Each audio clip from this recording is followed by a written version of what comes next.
Hello everybody and welcome to this lesson. We are going to talk about resist, rescue, and reverse engineering. And if you look at the word wiser, this represents the R of wiser. And yes, there are two pieces to this. They're both really important, and so we're going to talk about both. So first, resist, rescue. Now we have talked in previous lessons about setting up your boundaries, identifying your boundaries, and then allowing your kids to have control and choose whether they cross the boundary or not, and then having a consequence in place for when they cross the boundary. We know from years of research that getting this opportunity to test a boundary and see what the outcome is really helps turn on the thinking part of our kids' brains. And we want that part on. We want them thinking, if I make this choice, it leads to this certain outcome. And so if I want happy outcomes, I need to make happy choices. So this is super critical to everything that we've said so far. But what we see is that parents want to rescue their kids from choices and from the outcomes of their choices. If you remember back to one of our first lessons, we talked about your child being like at the steering wheel of the car of their life. And that as parents, we can see them before they make a choice, starting to go towards somewhere dangerous in their car of life, or about to create a head-on collision or a fender bender. And we start to panic, and we don't want them to have that kind of accident. And so we try to stop them before they make that. Or we see them make a life collision, and we want to rescue them afterwards from the outcome of that. And we don't want to be doing either of these things. Of course, there's places where it's appropriate for some intervention, but for the most part, when it comes to boundaries and choice and consequence and accountability, we want to let it just happen and allow our kids to experience the fender benders of life and the outcomes of that so that they can really learn. But let's break this down into two pieces: when we're trying to rescue our kids before the choice and when we're trying to rescue our kids after. So what does it look like when we're trying to rescue our kids before a choice? So this is when we see them headed towards a boundary crossing or a boundary violation or a choice that's going to result in an outcome that isn't comfortable for them, or maybe it's inconvenient for you. And so we start to give lots of warnings. Hey, if you do that one more time, you're not going to get screens later today.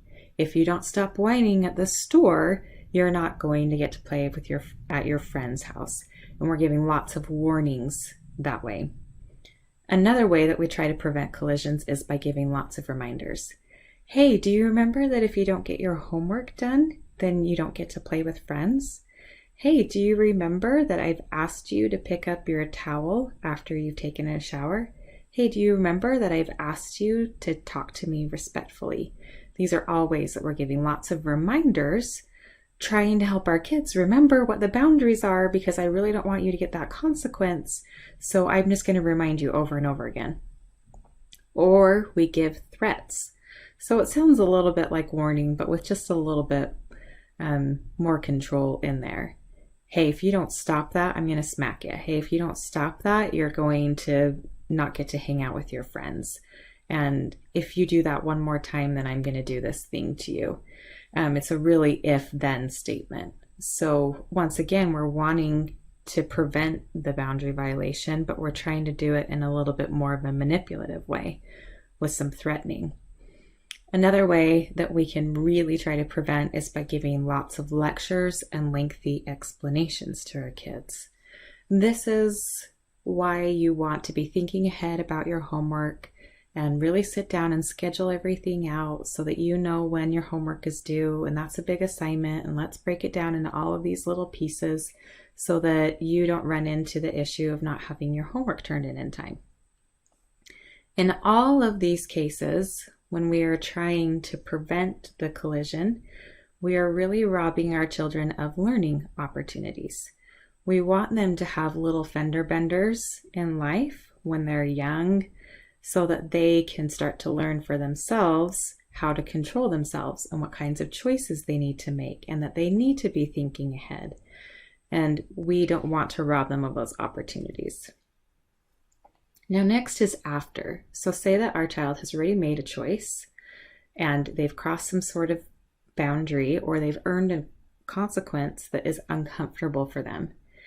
And the way that we can rescue after is we're not giving the consequence. And if you remember from the worksheet with last lesson, there's a lot of reasons why we might not give the consequence. It may be inconvenient. We may be tired. We may be afraid. Or we soften the consequence. We may see them starting to cry and get emotional, and so we just want to say, oh, well, you obviously feel some guilt and some remorse, and so you only get part of the consequence. So we're taking some of that accountability away. Or once again, we're offering lectures and lengthy explanations. Now, as most things that we do as parents, there's good intention behind a lot of this. So why do we do these kinds of things? Why do we do the rescuing? I've mentioned some of these, but they're worth mentioning again. We're tired. We have been dealing with a harder child or a harder day, or we're working, or we have physical issues that keep us fatigued. Fatigue is real, so we're tired and we may want to not do anything. We do like to teach that if you are tired and you see something happen, you can circle around to it the next day when you have some more energy, and you can refer back to the night before. I saw this last night and this is the consequence.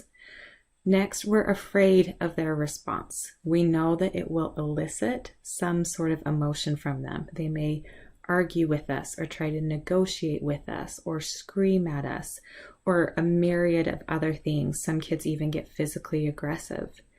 If their response is really damaging to other people or property, then there needs to be an additional consequence for that. For the most part, if they're upset, we can just leave it and walk away, or we can offer empathy.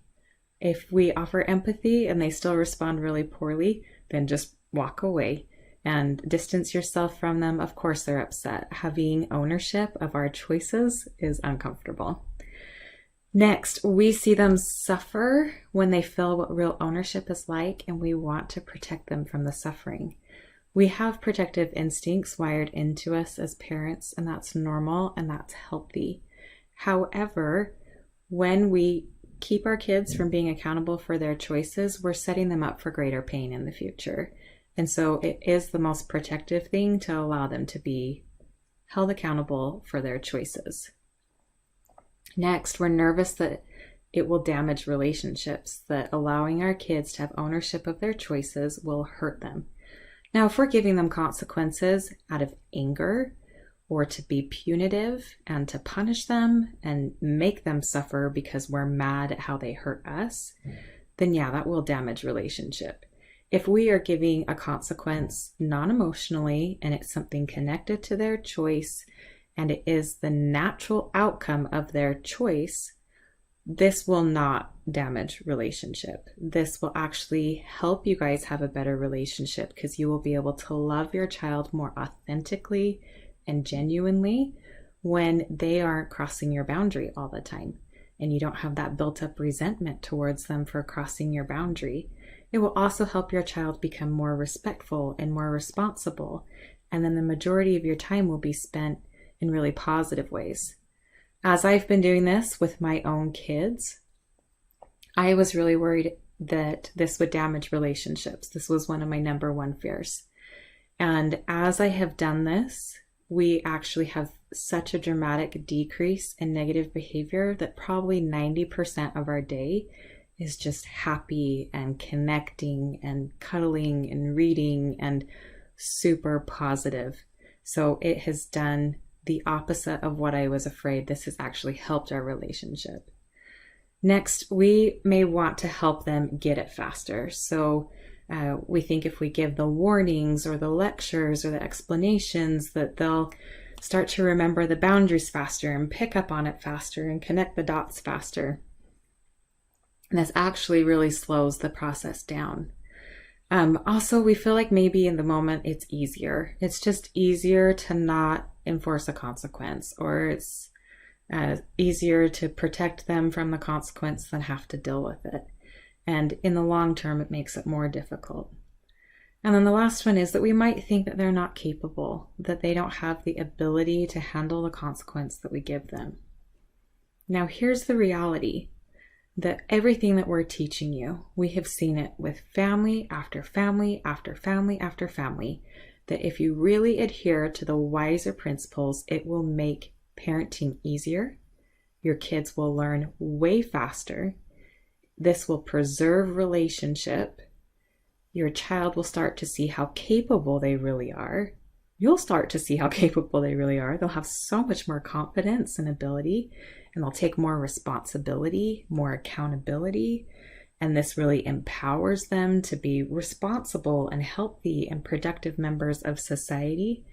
And our kids who are slower learners, so say that they have a diagnosis like an ADHD or a high functioning autism or anything else like that, or they're just more stubborn, they are going to have more opportunities to learn and to grow in the safety of your home.